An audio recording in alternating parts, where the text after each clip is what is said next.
Bonjour à tous, aujourd'hui je vais vous présenter une tablette. Donc c'est une tablette Honda V820W. C'est une tablette que j'ai achetée sur un site chinois, un très nombreux marchand chinois où vous pouvez la trouver. C'est une tablette que j'ai payée 70 euros. Donc c'est une tablette low cost. Mais vous allez voir que pour le prix, elle en fait pas mal. Donc le carton, l'emballage est assez simple. Il n'y a vraiment rien dedans, à part le câble, l'adaptateur que j'ai déjà utilisé. Hop, donc on va aller ensemble. Donc la tablette, c'est une tablette de 8 pouces, écran IPS 1280 x 800. Processeur Intel 64 bits 1 Go 8, 2 Go de RAM, 32 Go de ROM. Et c'est une dual boot, donc il y a Android 4.4 ainsi que Windows 8.1. On peut la passer sous Windows 10.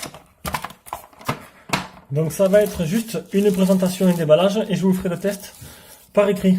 Donc c'est beaucoup plus simple et au moins ça évite de faire des tests de 40 minutes. Voilà. Donc la tablette se présente ainsi. Hop. La webcam de 0,3 mégapixels. Donc l'arrière, nervuré. Franchement sympa l'arrière. Ça accroche bien, ça permet de pas glisser. Là, pareil photo de 2 mégapixels derrière. De ce côté, le micro SD, le haut-parleur là, haut-parleur, ça fait son travail après, bon, faut pas en demander trop non plus pour le prix. Ce côté, le bouton power, le bouton volume. Ici, pour la brancher, ici, le micro HDMI. Donc ça, super pratique pour brancher une télé. J'ai pas essayé, faut que je regarde si j'ai un câble. Le jack 3.5. Et c'est tout. Donc la tablette est déjà allumée, sinon on aurait attendu 100 ans, j'aurais dû couper. Donc je l'ai allumée sous Windows. Ah, il y a mon compte est déjà rentré, pam. Donc voilà, donc elle est allumée sous Windows. Donc tout le monde connaît Windows, bien sûr. Donc hop, je vous montre vite fait. La tablette est toute en français. Ah, j'ai reçu un message, j'aurais dû le mettre en mode avion.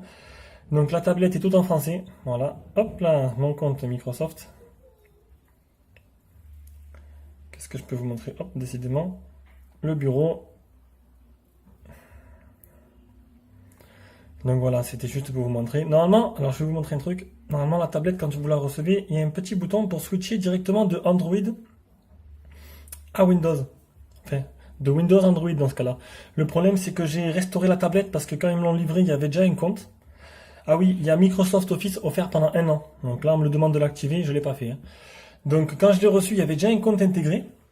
Donc ce qui s'est passé, c'est que je l'ai remis à zéro. Et surprise, quand je le mets à zéro, tout en chinois. Donc j'ai pas mal galéré pour la remettre en français.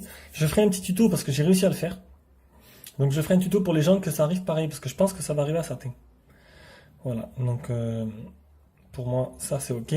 Donc je vais l'éteindre. Et maintenant, je vais vous faire passer la version Android. En même temps, je vous montrerai comment on fait. Parce que bien sûr, c'est pas marqué. Les gens qui savent pas, donc voilà.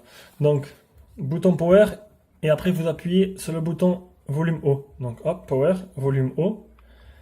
Ici, j'ai bien fait la manip, parce que c'est pas pratique.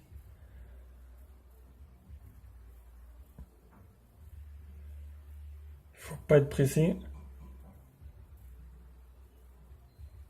Ça marche pas, je refais, hop, bouton power, et le volume haut. Ça, je l'ai trouvé tout seul, parce que une fois restauré, voilà, Honda.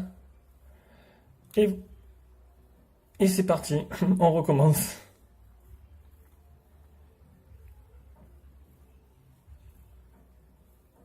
Voilà. Voilà, donc on peut choisir Windows ou Android. Donc hop, on choisit Android. Moi j'utilise plus souvent Android que Windows. Donc quand vous allez redémarrer la tablette, elle redémarrera automatiquement sur le dernier OS que vous avez utilisé. Donc c'est Android 4.4, il n'y a pas... j'ai pas entendu qu'il y avait des mises à jour qui a été faites vers 5.0. Je sais qu'il y a pas mal de suivi, une communauté assez grande sur cette tablette. Pas mal de personnes, de petits développeurs ont sorti leur ROM custom sous Lollipop. J'ai pas voulu mettre les mains dedans et trop bidouiller dessus, même si je le fais d'habitude sur tous mes téléphones. Je préfère la laisser telle quelle et déjà que j'ai assez galéré à la remettre en français quand elle était sous Windows, voilà.